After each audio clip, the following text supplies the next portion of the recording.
whenever I'm alone with you.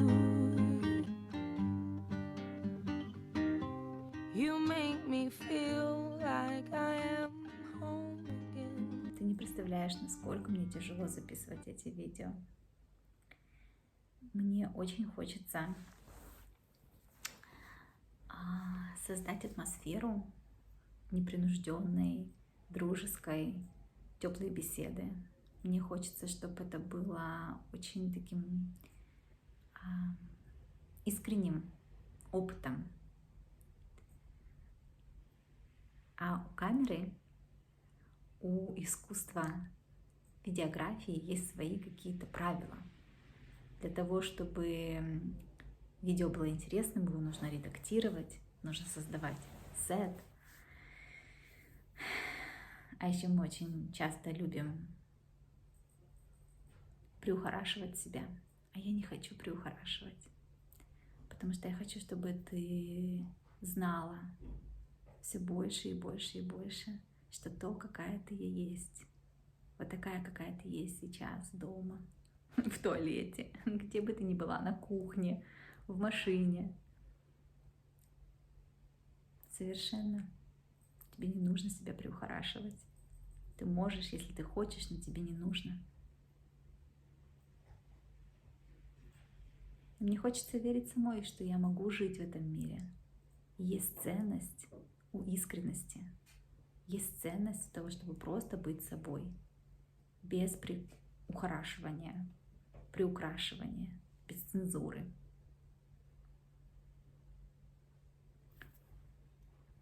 Я все время чувствовала, что когда я сажусь напротив камеры, появляется еще что-то. Между мной и тобой появляется еще что-то. Я не могу это превозмочь. Появляется какое-то желание выглядеть определенным образом, быть умной, быть интересной, быть какое-то такое давление, быть чем-то или кем-то, чем я на данный момент не являюсь, что мне обязательно нужно быть какой-то другой, не такой, какая есть на данный момент. И я чувствовала, что я не могу вести эти беседы из этой позиции, потому что смысл моих бесед, смысл всей моей работы заключается в том, чтобы помочь себе и другим принять себя целиком, такими, какие мы есть. И это тяжело. Это действительно тяжело. Можно сказать, что мы приучены огромным количеством лет, поколениями все время себя менять, все время себя корректировать.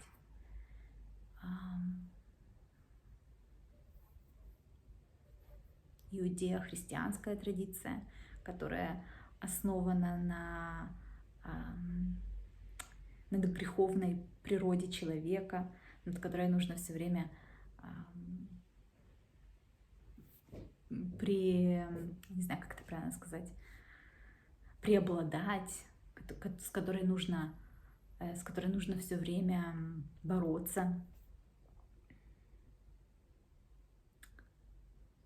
И это входит так глубоко в привычку, так страшно отложить это в сторону. Потому что быть отвергнутым страшно. В наши времена за это уже вряд ли сжигают или забрасывают камнями, за то, что ты не такой или не подавляешь свою природу. Но этот страх продолжает жить. И это то, почему часто женщины мне рассказывают, что им тяжело чувствовать себя. И даже когда они соприкасаются с каким-то внутренним желанием быть собой, быть яркой, у каждой это что-то свое, абсолютно разное. Потом воплощать это в жизнь бывает очень непросто. Окружающая среда далеко не всегда нас поддерживает. Далеко не всегда.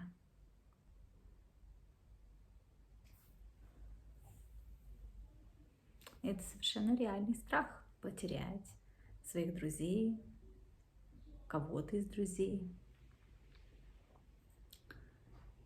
Тут еще нужно понимать, что с точки зрения эволюции, то, как глубоко в нашей нейрологии, в нашем теле мы ощущаем себя,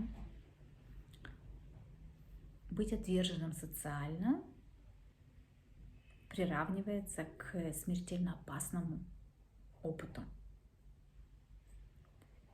Поэтому, когда мы сейчас с тобой начинаем эти беседы, когда мы начинаем касаться темы быть собой в мире такая, какая я есть, давай начнем с того, что мы отнесемся с большим уважением и бережностью к этой части, которой страшно, которая не знает, получится ли у нее, не знает, можно ли действительно так жить. На самом ли деле это безопасно? Можно ли довериться той части, которая хочет быть собой, такой, какая я есть? However far